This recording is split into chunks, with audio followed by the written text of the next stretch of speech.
नमो अरिहंताणं नमो सिद्धाणं नमो आयर्याणं नमो वज्रायाणं नमो लोय सव्वसाहुणमेसो पंचनमुक्कारो सव्वपावप्पनाशनो मंगलाणं च सव्वेसिं परमं हविमंगलम।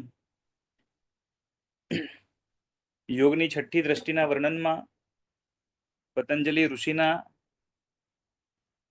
જે શ્લોક છે એમાં છઠ્ઠી દ્રષ્ટિથી મળતું એવું વર્ણન જે શ્લોકમાં આવે છે એની વાત આપણે કરી રહ્યા છે ને એની અંદર એ દ્રષ્ટિવાળા જે સ્થિતપ્રજ્ઞ જીવો છે એ કેવા છે એની વાત કરી છે। અને એમાં સૌથી પહેલા કીધું કે આ જીવો કેવા છે કે મૈત્રી આદિ ભાવોથી યુક્ત છે।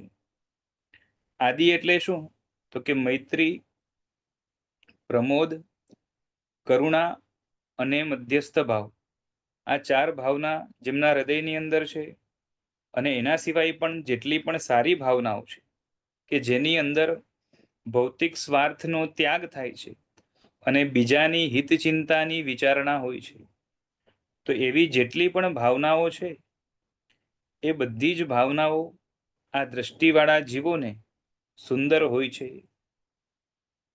અને બીજા નંબરે કહ્યું કે વિષયમાં એટલે કે પાંચ ઇન્દ્રિયોના જે વિષયો છે એમાં એમનું ચિત્ત ચોટતું નથી, જે છે ને ગોઠવાયેલું કે જે છે ને રક્ત હોતું નથી। અને ત્રીજા નંબરે એ કીધું કે તેઓ કેવા છે તો કે પ્રભાવશાળી હોય છે।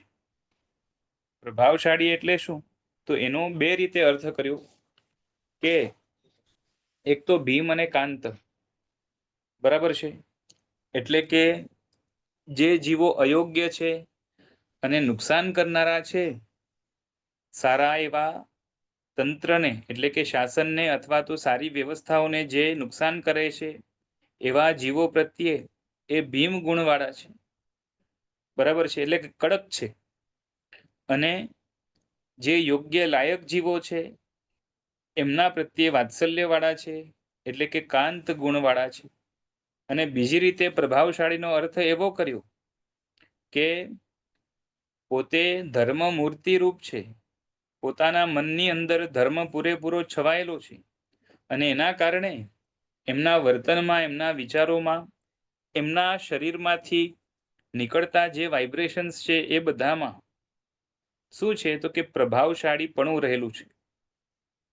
એને માટે એ લોકો ધર્મ પ્રભાવક છે, બરાબર છે।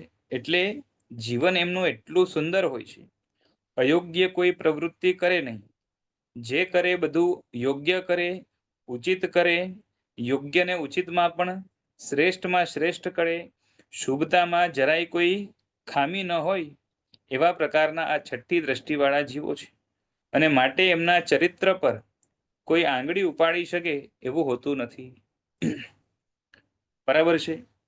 ચોથા ક્રમાંકની અંદર કહ્યું કે આ છઠ્ઠી દ્રષ્ટિવાળા જીવો જે સ્થિત પ્રજ્ઞ છે, સમ્યક દ્રષ્ટિ છે, એવા આ જીવો કેવા છે તો કે ધીરતા ગુણવાળા છે। એટલે એમનામાં ધૈર્ય, બરોબર છે, એટલે સ્થિરતા, અડગતા, ધૈર્ય, પછી જે કહેવાય ને કે ચંચળતાનો અભાવ, એ બધું જોરદાર હોય છે।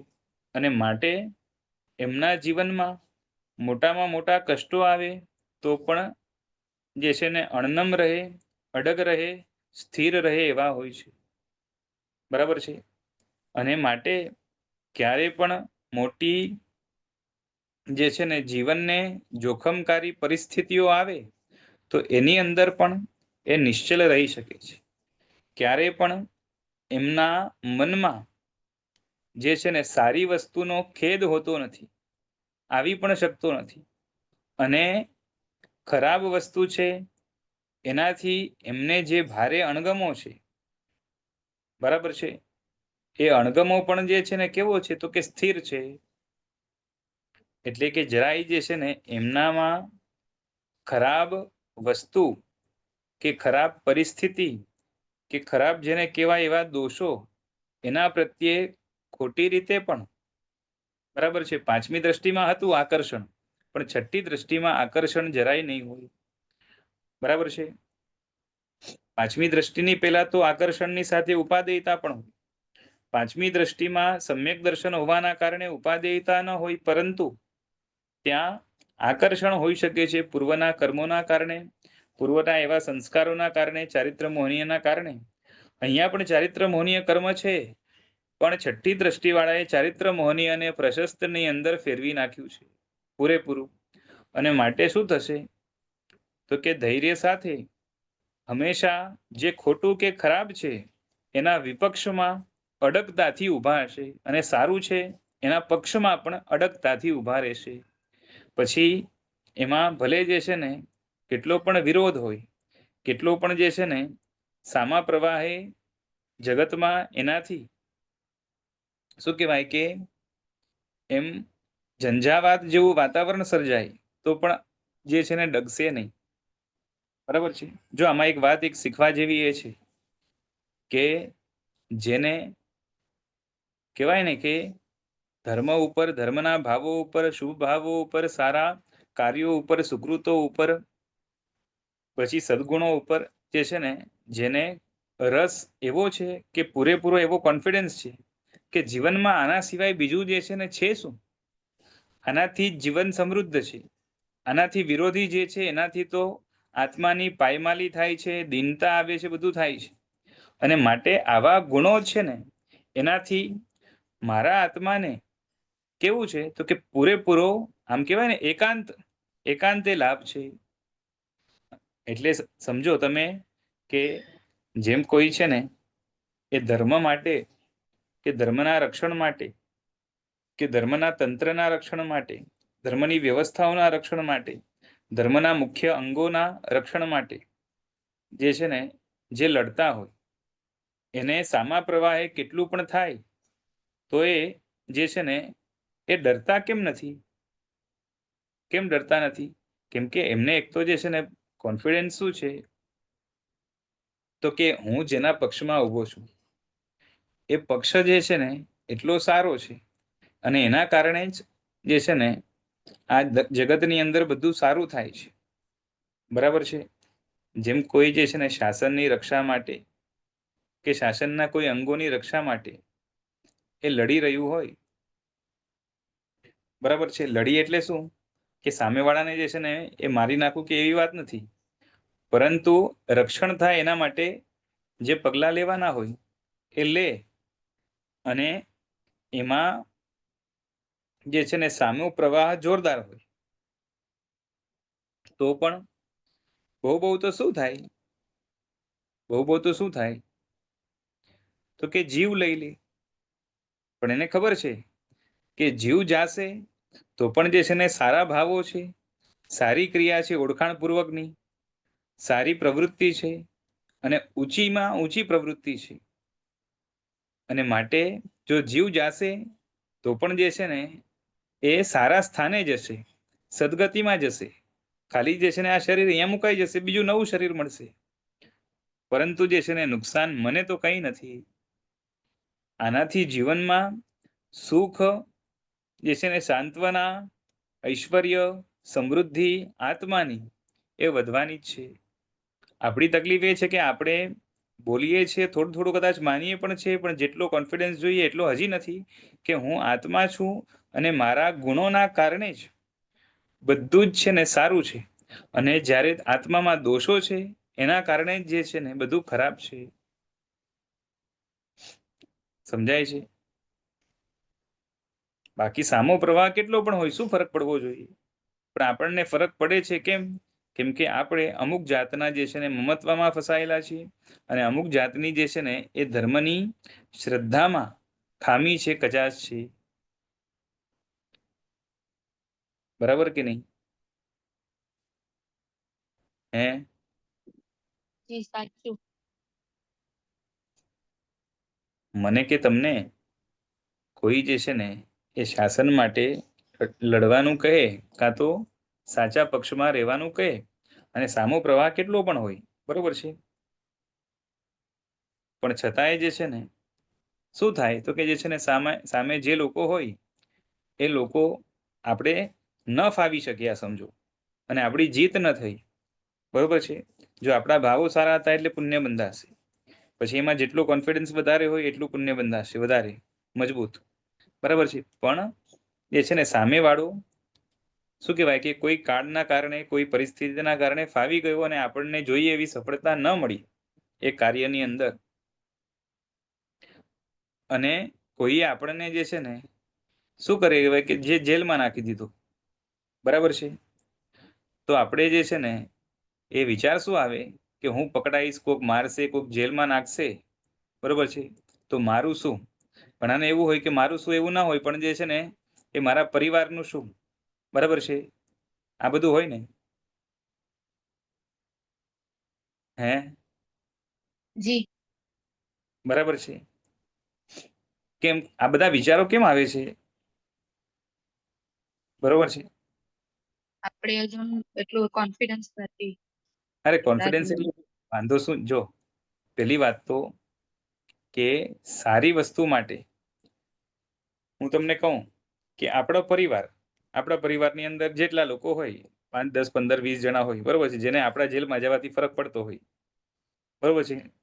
અને ઘણાનો તો એટલું વેલ સેટ હોય કે આપણા જેલમાં જવાથી એમને ખાલી બહુ તો થોડુંક દુઃખ થાય, બરોબર છે. બાકી એમનું જે છે ને જીવન અટકી જાય એવું પણ નથી. પણ હું તો ત્યાં સુધી કહું છું કે સામેવાળા આપણા ફેમિલીના મેમ્બર્સનું જીવન અટકી જાય એવું હોય, આપણે આધાર હોઈએ ફેમિલીના, અને આપણને જે છે ને શાસન ખાતર જેલમાં જવાનું થાય, કે જે છે ને મરી જવાનું થાય, ચલો બરોબર છે, કાં તો અમુક જાતની બદનામી વગેરે થાય, કેમ કે ઘણી વાર તો સામેવાળાની કોન્સ્પિરસી પણ હોય ને, બરોબર છે, કે જૈન ધર્મ માટે જ હું લડતો હોઉં ને તો છતાંય સામેવાળો જે છે ને કલંક એવું લગાવે કે જેના કારણે જે છે ને આપણે જૈન ધર્મમાં જ બદનામ થઈએ, બરોબર છે, કે આ જૈનના નામ પર કલંક છે, એવું પણ થાય, બરોબર છે. તો પણ જે છે ને એ શું કહેવાય કે આવા જીવો હોય ને એ અણનમ જ રહે. પણ આપણે જે છે ને નમી જઈએ છીએ એનું કારણ શું છે કે પહેલી વાત તો જે છે ને ધર્મનો ઇમ્પોર્ટન્સ જ નથી સમજ્યા. કે આપણે જ્યારે ધર્મની વ્યવસ્થા, ધર્મના તંત્ર કે ધર્મની વસ્તુઓ જે ઇમ્પોર્ટન્ટ છે એની રક્ષા કરી, ધર્મના સિદ્ધાંતો એની રક્ષા કરી, જેમ મૈણાએ કર્યું, બરાબર છે. તો આ કરવાથી જે છે ને કદાચ ફેમિલી મેમ્બર્સ જે છે ને એમનું કંઈ અટકી જતું હોય, અને કદાચ એના કારણે ફેમિલી મેમ્બર્સ જે છે ને જો એની માટે વ્યવસ્થા કરવી એની ના નથી, પણ કદાચ વ્યવસ્થા ન થઈ શકે અને જે છે ને શાસન માટે જાન આપવાની થઈ, અને એના કારણે ફેમિલી મેમ્બર્સ છે ને એ આપણા કારણે એમના જીવન જે છે ને સ્ટ્રગલ વાળું થયું, બરાબર છે. કેમ કે સાવ કાંઈ જે છે ને કોઈ મરી જવાનું ના હોય, સમજાય છે. અને ચલો એક્સ્ટ્રીમ કેસ લઈએ કે ચલો આપણા વગર મરી જશે, તો પણ જે છે ને નિશ્ચય નહીં તો કહેશે કે ભાઈ તને કાંઈ નુકસાન નથી, અને આખા જગતને એકંદરે તો ફાયદો જ છે, સમજાય છે.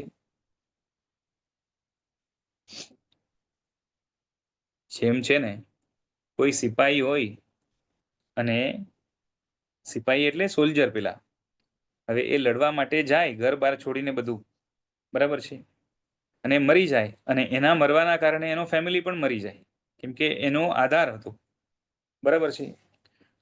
તો પણ જે છે ને એ દેશમાં એ સિપાહીને જે છે ને સારું ગણાય છે કે ખરાબ ગણાય છે? હે સારું ગણે છે, માન સન્માન આપવાનું. માન સન્માન આપે ને. કેમ કે ભલે એક પરિવારનો ત્યાગ કર્યો, પરિવારને જે છે ને સ્ટ્રગલ થયું કે પરિવારને મરવાનું આવ્યું, પણ આખા દેશની જે છે ને રક્ષા થઈ. આવું થાય કે નહીં? બરાબર છે. પણ એ વસ્તુ જે છે ને દેશ માટે સમજાય છે, પરંતુ ધર્મ છે એ દેશ કરતા કેટલી ઊંચી વસ્તુ છે, બરાબર છે. કેમ કે દેશની અંદર પણ આપણે જ્યારે દેશ બોલીએ તો એની અંદર શું આવે તો કે દેશના માણસો આવે, બહુ તો, અને અમુક જાનવર જે છે એ બધા આવે, અમુક સંસ્કૃતિથી કનેક્ટેડ હોય, ડોમેસ્ટિક એનિમલ્સ અમુક આવે, બરોબર છે. અને અમુક જે છે ને વાઇલ્ડ લાઈફમાં પણ મોટા મોટા જાનવર અમુક જેને પ્રોટેક્શન મળે, પણ એના સિવાય જે છે ને એને પાછે જાનવરોને સિટીઝન તરીકે પ્રોટેક્શન નથી મળતી, એક્સ્ટ્રા પ્રોટેક્શન છે, અને એ મનુષ્યને કામ આવે છે માટે, સ્વાર્થના કારણે.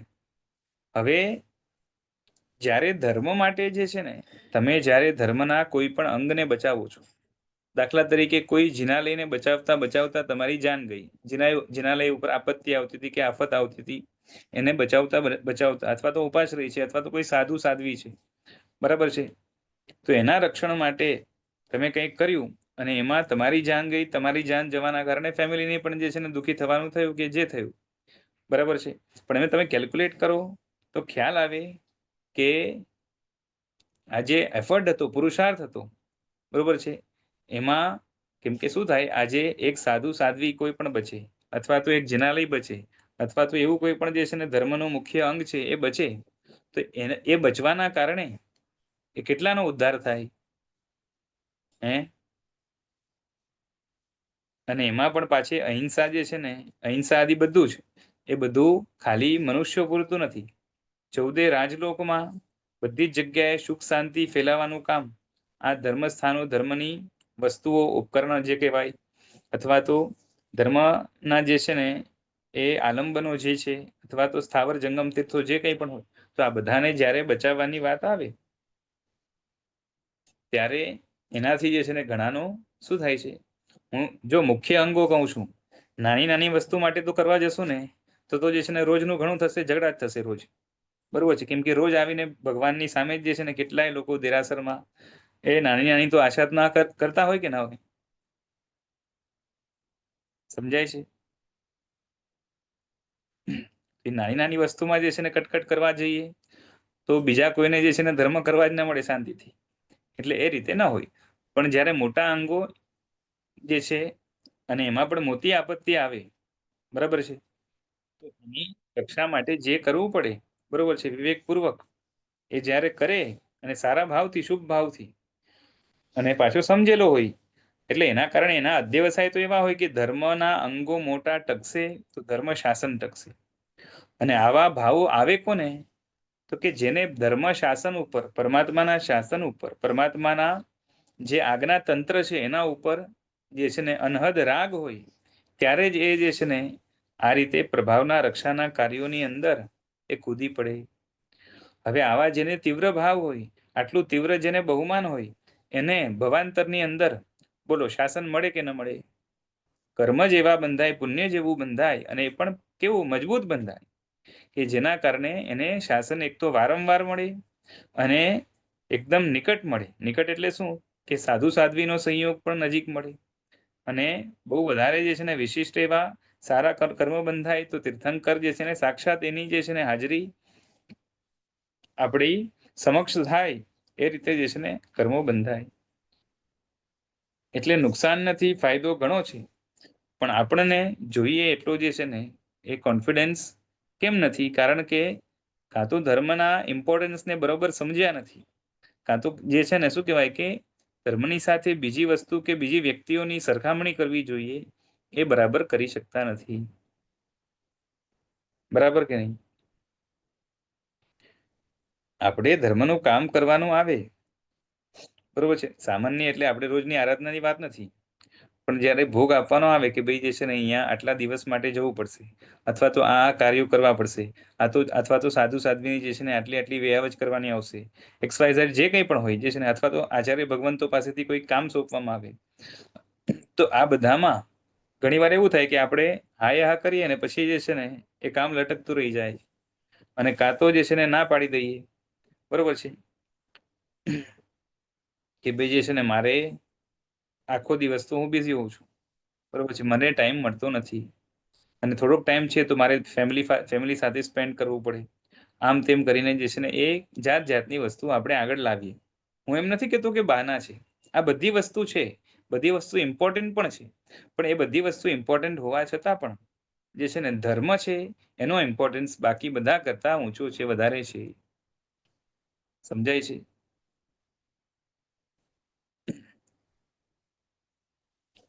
ખ્યાલ આવે છે?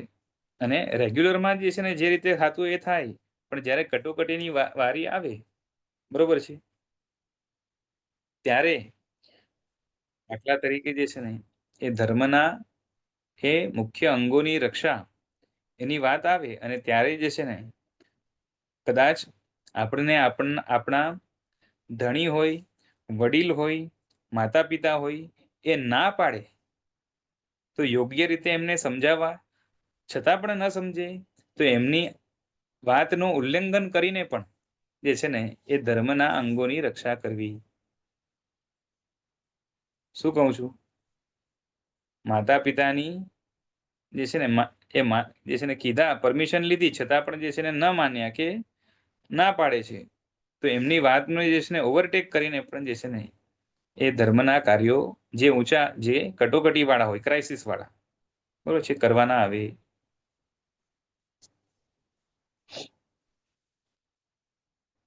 બરાબર છે.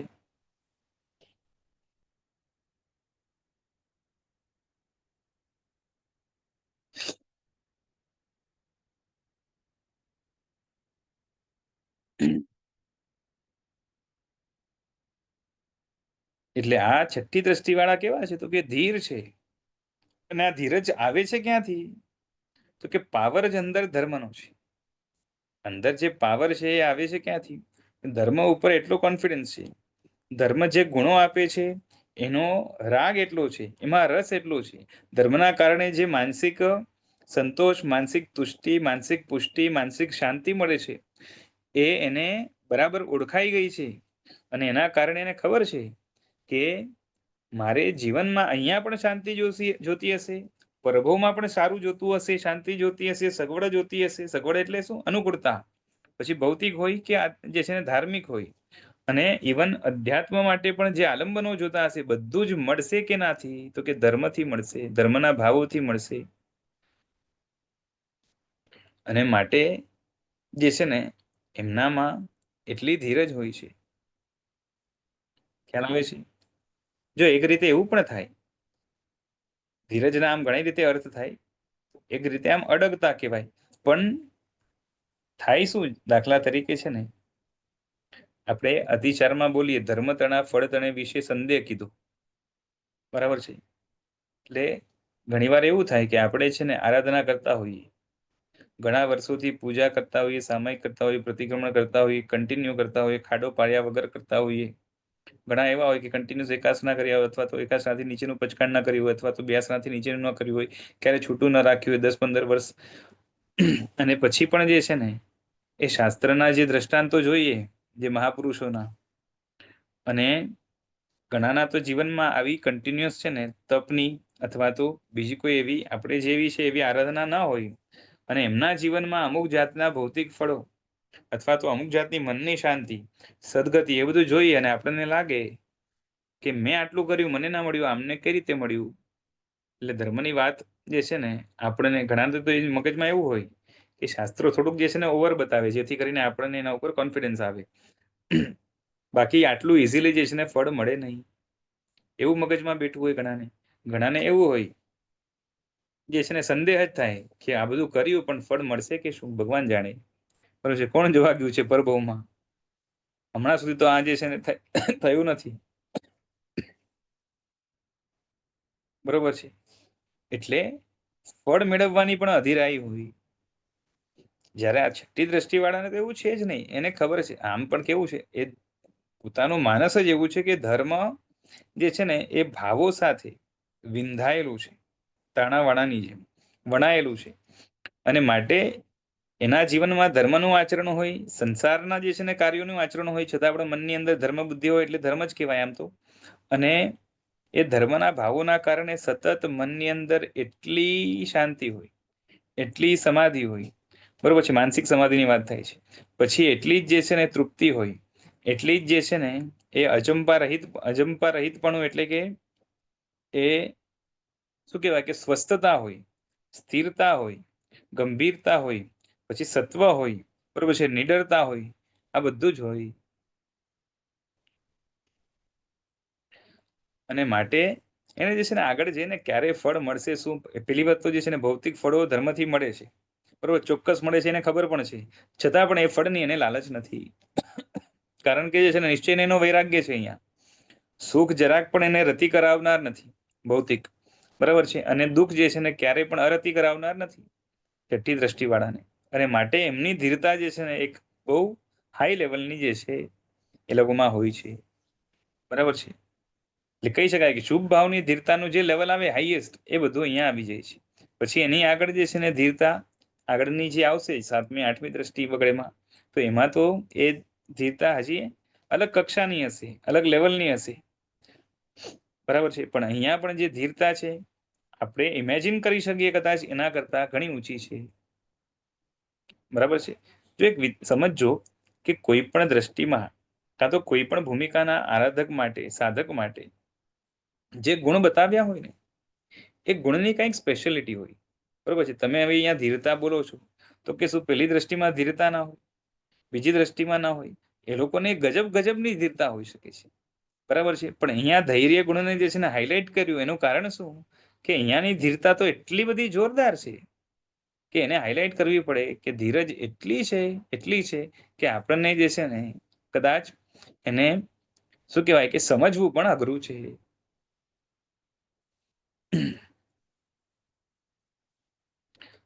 હજી આગળ 5મો ગુણ આ છઠ્ઠી દ્રષ્ટિ માટે એ બતાવે છે કે એમને શું છે તો કે એ દ્વંદ્વોથી છે ને કેવા છે તો અલગ છે, અળગા છે, નિર્લેપ છે, બરોબર છે. એમના ઉપર દ્વંદ્વોની અસર થતી નથી.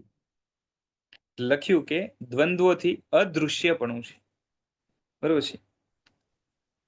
અદૃશ્યપણું એટલે એના ઉપર દ્વંદ્વોની અસર નથી થતી, બરોબર છે. સંસાર આખું કેવું છે? દ્વંદ્વોથી ભરેલું છે. અને દ્વંદ્વો બધા જ અમુક રીતે જે છે ને દુઃખરૂપ છે અથવા તો દુઃખોપચાર કે દુઃખના પર્યાય રૂપ છે. ઓરિજિનલ સુખ જે છે ને દ્વંદ્વોમાં સમાયેલું નથી. આત્માનું ઓરિજિનલ જે સુખ છે એ દ્વંદ્વથી અતીત છે, જેને કહી શકાય કે ઇદમ તૃતીયમ, એટલે કે દ્વંદ્વમાં જે બે વસ્તુ હોય એના કરતા જુદું છે, બરાબર છે. જેમ સંસારમાં સુખ દુઃખ છે તો એ સંસારના સુખ અને સંસારના દુઃખ કરતા મોક્ષનું સુખ એ આખું અલગ હશે, અહીંયા જેવું નહીં હોય, દ્વંદ્વોથી અતીત હશે, દ્વંદ્વથી પર હશે. એ રીતે સંસારમાં જે રતિ અને અરતિ છે તો એ રતિ અને અરતિ છે એનાથી પણ જે છે ને કેવા છે તો કે આ જીવો એ પર છે, બરોબર છે. દ્વંદ્વોની અસર નથી થતી. આમ તો જે છે ને કેવું છે, એમને પોતાને રતિ અરતિ નથી એવું નથી, પણ કેવી છે? પ્રશસ્ત છે. પણ સંસારમાં જે અપ્રશસ્ત રતિ અરતિ થાય છે એનાથી એ પર છે. પછી સંસારમાં એમને માન મળે કે અપમાન મળે કંઈ ફરક ના પડે, ખરેખર ના ફરક પડે, બરાબર છે.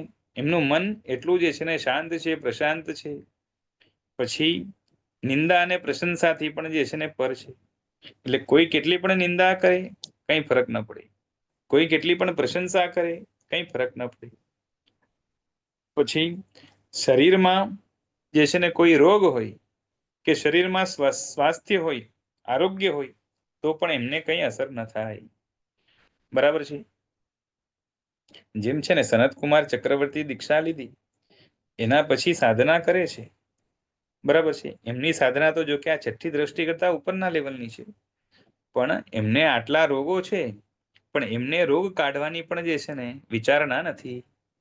એ રીતે આ છઠ્ઠી દ્રષ્ટિ વાળા પણ કેવા હોય તો કે શરીર આખું રોગથી ઘેરાઈ ગયેલું હોય ને તો પણ એ રોગને કાઢવાની ઈચ્છા પણ ન હોય, બરોબર છે. એટલે પોતાને દુઃખ થાય છે માટે રોગને કાઢવું એવી ઈચ્છા ના હોય. પછી બીજા કારણ હોઈ શકે રોગને કાઢવાના કે ભાઈ જે છે ને આ રોગ કેવો છે? ચેપી છે, જેના કારણે બીજાને પણ નુકસાન થઈ શકશે, બધામાં મારા જેવી સહનશક્તિ ન હોય માટે એ રોગને દૂર કરવું, એવા સારા ભાવો હોઈ શકે, પ્રશસ્ત ભાવો હોઈ શકે. બાકી રોગથી પોતાને તકલીફ છે માટે રોગને કાઢવું એવું ન હોય. એટલે રોગ ઉપર નફરત નથી અને શરીરના આરોગ્ય ઉપર એમને રાગ નથી, ઇષ્ટત્વ નથી, બરોબર છે. તો આવા જે કોઈ પણ દ્વંદ્વો છે, બરોબર છે, એ બધા દ્વંદ્વોની એમના મન ઉપર અસર નથી, બરોબર છે. અહીંયા દ્વંદ્વો કયા લેવાના છે? જે અપ્રશસ્ત છે એવા જ લેવાના છે, પ્રશસ્ત નહીં લેવાના. ખ્યાલ આવે છે? દ્વંદ્વમાં બે સામસામેની વસ્તુ જો પાપનું જ નિમિત્ત બનતી હોય એવી હોય એવા દ્વંદ્વોની વાત છે, બરોબર છે. બાકી જે છે ને જેમ કહીએ કે ધર્મ ને અધર્મ બંનેની અસર નથી એમના મન ઉપર, તો એવું નથી. હમ. એટલે દ્વંદ્વો કયા લેવાના છે? જે અપ્રશસ્ત છે એવા જ લેવાના છે, પ્રશસ્ત નહીં લેવાના. ખ્યાલ આવે છે? દ્વંદ્વમાં બે સામસામેની વસ્તુ જો પાપનું જ નિમિત્ત બનતી હોય એવી હોય એવા દ્વંદ્વોની વાત છે, બરોબર છે. બાકી જે છે ને જેમ કહીએ કે ધર્મ ને અધર્મ બંનેની અસર નથી એમના મન ઉપર, તો એવું નથી.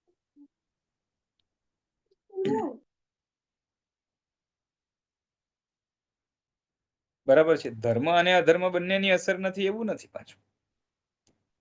ધર્મની અસર સારી છે, અધર્મની અસર જે છે ને એટલે એના ઉપર જે છે ને હે રૂપતા છે, એટલે એ નથી લેવાના. કેમ કે ધર્મ સારી વસ્તુ છે, આત્મહિતકર છે, આત્માને જે છે ને સપોર્ટ આપનાર છે, અને અધર્મ છે એ આત્માને નુકસાન કરનાર છે. એટલે અધર્મ ઉપર જે છે ને દ્વેષ છે, નફરત છે, બધું છે. તો એવા નથી લેવાના. કયા દ્વંદ્વો લેવાના? કે જે દ્વંદ્વમાં બંને સામે સામેની વસ્તુ, બંને વસ્તુ કેવી હોય? તો કે જે છે ને પાપને કરવા પોતે પાપરૂપ હોય, અથવા તો જે છે ને એ પાપનું પોષણ કરનાર હોય. બરોબર છે. જેમ અપ્રશસ્ત રાગ અને દ્વેષ, પછી રતિ અરતિ થઈ ગયું, માન અપમાન થઈ ગયું. તો એ બધા જે છે ને આમ જોવા જાવ તો કેવા છે? તો કે પાપના નિમિત્ત છે. જેમ સંસારમાં માન એ પણ પાપનું નિમિત્ત બને છે, અને અપમાન પણ પાપનું નિમિત્ત બને છે. ખ્યાલ આવે છે? તો એવા પૌદ્ગલિક જે કંઈ પણ બહારના ઓપોઝિટ નિમિત્તો છે, જે મોસ્ટ ઓફ જીવોને અથવા રાગ અથવા દ્વેષ બંનેમાંથી એકને ટેકો આપનાર, સપોર્ટ આપનાર હોય છે, જીવનમાં પાપની વૃદ્ધિ કરાવનાર હોય છે, એવા જેટલા પણ દ્વંદ્વો છે એ બધા દ્વંદ્વોની આ છઠ્ઠી દ્રષ્ટિવાળાના મન પર અસર નથી. બરાબર છે. બાકી તો જે છે ને કોઈ એમ કે બંધ અને મોક્ષ, તો ભાઈ જે છે ને મોક્ષનો રાગ છે અને બંધનો દ્વેષ છે, એ રીતે નહીં લેવાના. સંસાર અને જે છે ને મોક્ષ, બરોબર છે. પછી જે છે ને શું કહેવાય કે એ સંસારી અને ગૃહસ્થ, તો એ બધા નથી લેવાના. કેમ કે એમાં એક પાસો એવો છે કે જે હિતકર છે, અને એક પાસો અહિતકર છે. તો અહિતકર ઉપર દ્વેષ રહેશે અને હિતકર ઉપર રાગ રહેશે, એટલે એની મન ઉપર અસર છે. બરાબર છે. પણ જે ખરાબ ભાવો છે દ્વંદ્વ રૂપે, જેના કારણે જે છે ને રાગદ્વેષ થાય છે અપ્રશસ્ત, એની મન ઉપર જરાય અસર નથી. પછી જે આ દ્વંદ્વો છે ને કે ભાઈ ધર્મ અને અધર્મ, પછી શું કહેવાય કે સંસાર અને મોક્ષ, બંધન અને મોક્ષ, બરોબર છે.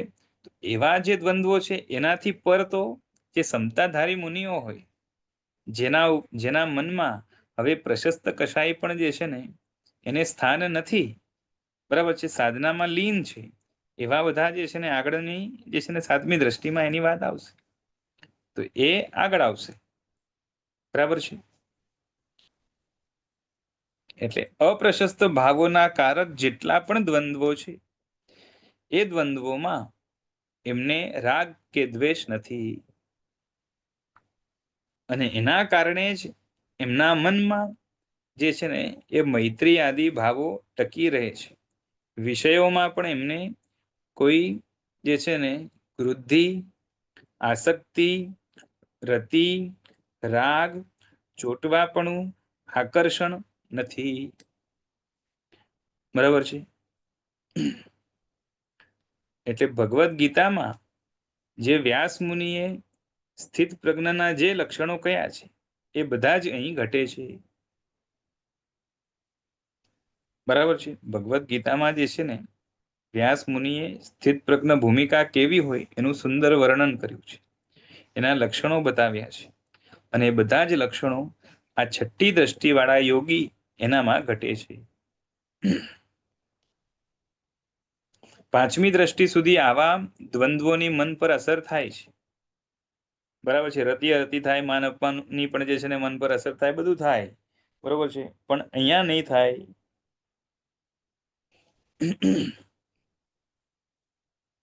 અને માટે 24 કલાક એમના મનમાં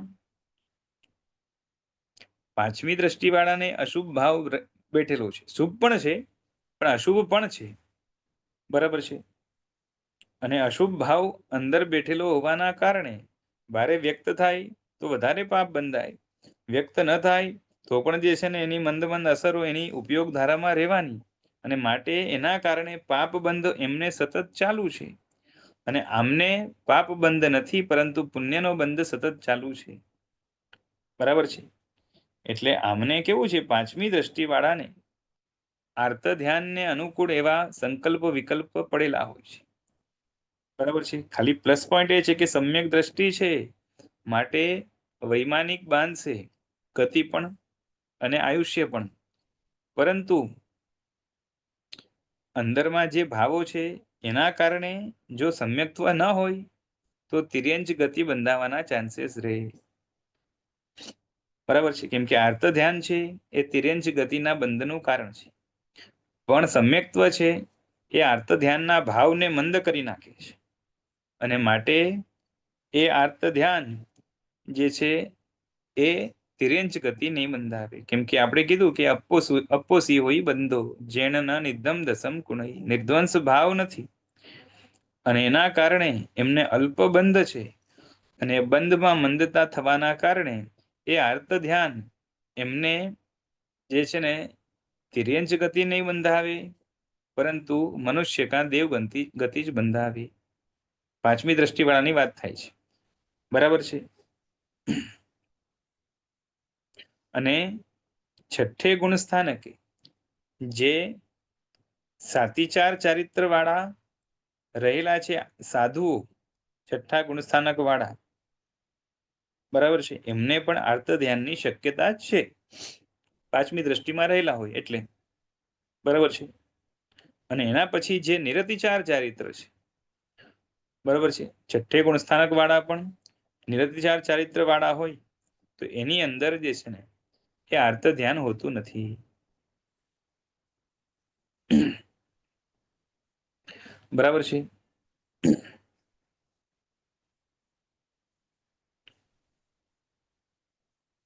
હવે અહીંયા એક વાત બતાવે છે કે સાધુ છે, સાધુ એમને અપવાદ માર્ગનું સેવન બે કારણે કરવાનું હોય.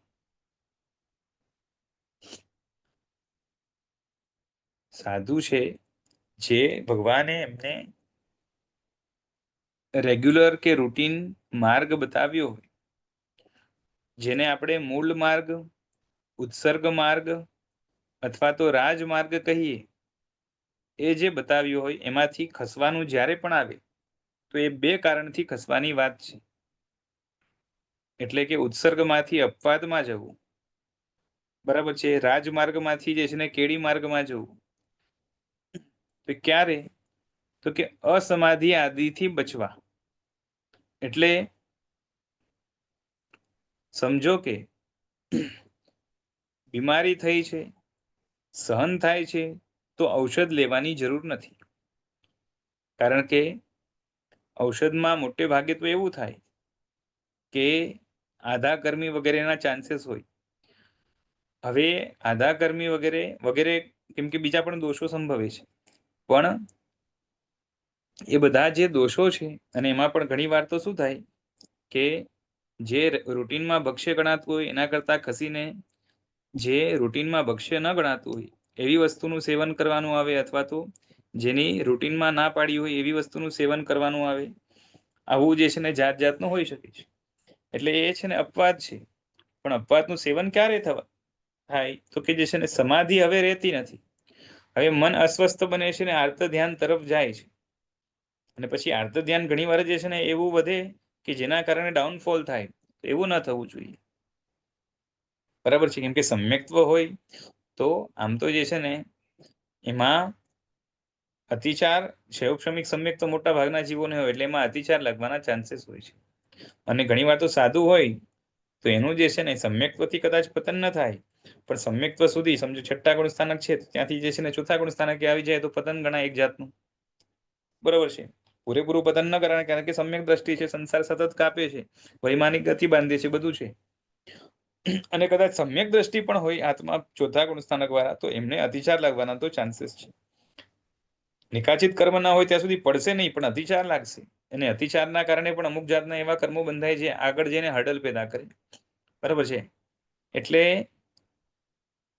અસમાધિના કારણે એવું આર્ત ધ્યાન ન થાય, એ આર્ત ધ્યાનથી બચવા માટે, બરાબર છે, જો આમાં એક પ્રામાણિકતાની જરૂર પડે કે ભાઈ જે છે ને મેં કોશિશ જ ન કરી કે જે છે ને હું સહન કરું કે સમાધિમાં રહું, અને જે છે ને તરત જે છે ને અસમાધિ એવું થાય છે, તો જે છે ને એવું ના ચાલે. પેલા જે છે ને કોશિશ કરી, સમાધિમાં રહેવાની, છતાં પણ સમાધિ ટકતી નથી. અને ઘણીવાર તો એવું હોય, નવું નવું હોય એટલે છે ને સમાધિ એટલી ન ટકે. પણ સમાધિ ટકાવવા માટે જેમ જેમ પ્રેક્ટિસ ચાલુ રહે એમ એમ સત્વ વગેરે વધે. બરાબર છે. તો એ બધું થાય. પછી ઘણું બધું આવે, જેમ કે સમજો કે પચકાણ લીધું છે 8મનું, અને જે છે ને બીજા દિવસે જ અથવા તો પહેલા દિવસે જ એટલી બધી ભૂખ લાગી કે હવે રહેવાતું નથી, અને કદાચ ખેંચીને એક દિવસ કાઢી લે તો બીજા દિવસે પારણું કરવું પડે એવું છે. હવે લીધેલું પચકાણ છે, તોડવું પડે એમ છે, શું કરવાનું? બરાબર છે. તો ગુરુને પૂછીને, એમને એમ ન થાય, પણ ગુરુને પૂછીને, અને ગુરુ જાણે કે ભાઈ જે છે ને આની શક્તિ કેટલી છે બધું છે, તો એમને લાગે કે જે છે ને આની સમાધિ હવે બહુ વધારે નહીં ટકે, તો એમને પચકાણ લીધેલું છતાં પણ પારણું કરાવે. પાછળથી જે છે ને એ આલોચના વગેરે આપવાની આવે તો આપે, જે છે ને લાગે તો આપે, ન આપવાની લાગે તો ન પણ આપે. બધું થાય, એ ગુરુના આધીન છે બધું. બરાબર છે. પણ અહીંયા વાત એ છે કે સમાધિ ન ટકે, તે સમાધિને ટકાવવા માટે, અસમાધિથી બચવા માટે આ રીતે અપવાદનું સેવન કરવાનું આવે. પહેલી વાત. અને બીજી વાત એ છે કે વિશિષ્ટ આરાધના કરવા માટે. બરાબર છે. જેમાં દાખલો આપ્યો ને કે રોગ થયો હોય ને સહન ન થતો હોય તો, અને અસમાધિ થઈ જતી હોય તો એમાંથી બચવા માટે ચિકિત્સા કરવાની આવે. બરોબર છે. અથવા તો રોગ છે ને સારી રીતે સહન કરી શકાય હોય, બરોબર છે, અસમાધિ એમાં ન થતી હોય, છતાં પણ રોગ જાય તો જ્ઞાનાદિનો જે છે ને જ્ઞાનાદિની વિશેષ પ્રકારની આરાધના કરી શકાય એમ હોય. ખ્યાલ આવે છે કે ભાઈ જે છે ને રોગ સહન કરી શકાય એમ છે, પણ શું થાય, એ સહન કરવા માટે જે છે ને એ માનસિક શક્તિ એમાં વપરાઈ જતી હોય બીજી, અને એ સારું પણ છે, ખરાબ નથી, એનાથી ગુણનું જ પોષણ થાય છે. પણ જો રોગ ટાળે, રોગ સહન કરી શકાય એમ છે, પણ છતાં પણ જે છે ને જો રોગ ટળે અને ટળવાથી વિશિષ્ટ આરાધના થઈ શકે એમ હોય, બરોબર છે, તો પણ જે છે ને એ ઔષધિ આદિ લઈ શકાય, ચિકિત્સા કરાવી શકાય. બરોબર છે. પણ એમાં પ્રમાણિકતા જોઈએ કે જે છે રોગ ગયો ને જે છે ને પછી એ જલસેથી રહીએ છીએ, આળસ કરીએ છીએ. બરોબર છે. રિકવરીમાં જે છે ને એ રિકવરી થાય ત્યારે પછી એના પછી પણ જે છે ને થોડાક દિવસ સુધી એ આરામના, એ રોગ હતો એના જે છે ને પાછળ જે છે ને બધું ચાલતું હોય કે ભાઈ જે છે ને રોગ ગયો, હવે થોડાક દિવસ આરામ કરી લઉં, પછી જે સ્વસ્થ થઈને કામ કરીશ, અને પછી પણ જે છે ને કામ એ જ પેસ ઉપર, એ જ લેવલ ઉપર ચાલતું હોય, તો એ બધું ના ચાલે. બરોબર છે. આપણી આંતરિક પ્રામાણિકતા જોઈએ, અને ખરેખર આરાધના જ કરવાની છે. તો વધારેમાં વધારે થાય એવા લક્ષ્ય સાથે કરીએ તો આ બધા જે છે ને ગોટાળા ના થાય. પણ આપણે લક્ષ્ય ભૂલી જતા હોઈએ માટે આવું બધું થાય. બરાબર છે. હવે આના ઉપરથી શું કહેવા માંગે છે એ આપણે જોઈએ કે આ વાત શા માટે કાઢી. તો કીધું કે પાંચમી દ્રષ્ટિવાળા છે ને એમને દ્વંદ્વોની અસર છે, એટલે રોગ અને આરોગ્યની અસર થશે. બરોબર છે. એટલે રોગની અંદર એમને આર્ત ધ્યાન થશે, થવાના ચાન્સ છે, બધાને થાય એવું જરૂર નથી. માટે એમને અસમાધિથી બચવા માટે અપવાદનું સેવન કરવાનું આવે. બરોબર છે. અને એ અપવાદના સેવનના બે કારણ છે, કાં તો અસમાધિથી બચવા માટે, કાં તો જે છે ને સમાધિ ટકી શકે છે પણ વિશિષ્ટ આરાધના થઈ શકે એમ નથી. પણ હવે છઠ્ઠી દ્રષ્ટિવાળા છે એમને આવા દ્વંદ્વની કોઈ અસર નથી. બરોબર છે. કેમ કે એમને આર્ત ધ્યાન થવાનું નથી, અસમાધિ થવાની નથી, કેમ કે પૂરું જ ખમી ખાય એમ છે, એટલે અસમાધિ થવાનો તો સંભવ છે જ નહીં. બરોબર છે. એટલે એ લોકોને છઠ્ઠી દ્રષ્ટિવાળને અપવાદનું સેવન કરવાનું આવે તો એ કયા કારણથી? પહેલા કારણથી નહીં, બીજા કારણથી. બરોબર છે. એમને સમાધિ ટકી જ રહેવાની છે, કેમ કે એમને દુઃખ ઉપર દ્વેષ નથી, દુઃખ કેટલું પણ આવી જાય એમને કંઈ ફરક પડે એમ નથી, અને માટે એમને અસમાધિનો તો કોઈ સંભવ છે જ નહીં. એટલે એમના જીવનમાં ક્યારે અપવાદનું સેવન કરવાનું આવે, આરાધનાની વાત થાય છે. બરોબર છે. પ્રભાવના નિમિત્તે અપવાદનું સેવન અલગ વસ્તુ છે, રક્ષા નિમિત્તે અલગ વસ્તુ છે, એની વાત નથી હમણાં. આરાધના નિમિત્તે જે અપવાદનું સેવન કરવાનું આવે તો એમાં શું છે, તો કે વિશિષ્ટ આરાધનાનું લક્ષ્ય હોય કે ભાઈ જે છે ને શરીર સ્વસ્થ હશે તો એના કારણે બીજી જે છે ને મારી જ્ઞાનાદિની આરાધના હજી વિશેષ કરી શકીશ. બરોબર છે. જ્ઞાનની હોય, દર્શનની હોય, ચારિત્રની, જે પણ હોય. બરોબર છે. એટલે રોગનો ઉપચાર કરાવે, અથવા તો ઠંડી લાગે તો મકાનનો ઉપયોગ કરે સમજો. બાકી જે છે ને એકદમ ઠંડીમાં રહે તો એમને કંઈ ફરક ન પડે, અસમાધિ થવાની જ નથી. બરોબર છે, પણ આ બધા અપવાદનું સેવન કરે ભાઈ જે છે ને એમને મકાનની જરૂર નથી, છતાં એ મકાનમાં કેમ રહે છે? સમજાય છે? બીજા સાધુને મકાનની જરૂર છે, કપડાની જરૂર છે, કેમ કે એના વગર એમને અસમાધિ થઈ શકે છે. આમને તો કંઈ થવાનું જ નથી, છતાં પણ મકાનમાં રહે છે, કપડાં પહેરે છે, બરોબર છે. કેની માટે? તો કે વિશેષ આરાધના માટે, બરાબર છે. પછી આગળ 7મી દ્રષ્ટિ આવશે ત્યાં તો આવા અપવાદનું સેવન પણ નહીં આવે, કેમ કે ત્યાં તો કેવું છે કે પરોપકાર વગેરેની વાત નથી, અને વિશિષ્ટ આરાધના પણ જે છે એમને સતત ચાલુ જ છે, એમની આરાધના જ વિશેષ છે, એટલે એમને આવા અપવાદનું પણ સેવન નહીં આવે. ખ્યાલ આવે છે? એટલે એમનું ચારિત્ર કેવું હશે? ઉત્સર્ગ ચારિત્ર હશે, અપવાદ જેની અંદર હોય જ નહીં.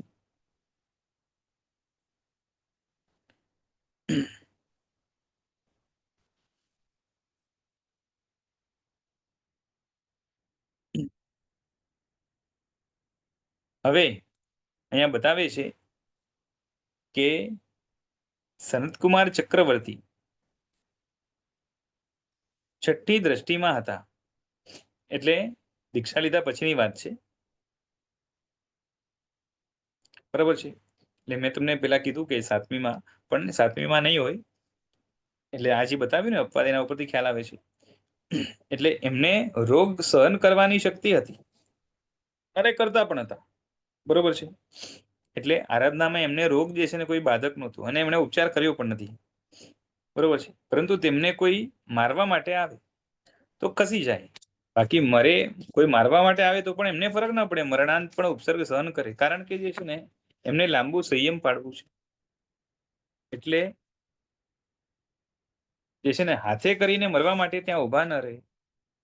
જ્યારે 7મી દ્રષ્ટિ વાળા હોય તો કોઈ મારવા પણ આવે તો એક ડગલું પણ ન ખસે, બરોબર છે. અરણિક મુનિ છે એમને સંયમના કષ્ટ સહન ન થયા એટલે અનશન કર્યું, બરોબર છે.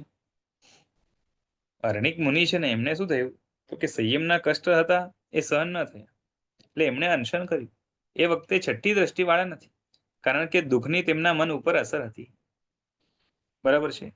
આપણે એમ થાય કે જે છે ને કષ્ટ સહન નથી થતું ને અનશન કર્યું, એવું કેવું? તો એવું છે કે લાંબા સમયે થોડું થોડું દુઃખ સહન કરવું અઘરું હોય છે. થોડાક સમય માટે મનને મનાવીને જે છે ને ઘણું બધું દુઃખ સહન કરી લેવું સહેલું હોય છે, બરાબર છે. એ રીતે છે, એટલે દુઃખની અસર એમના મન ઉપર હતી.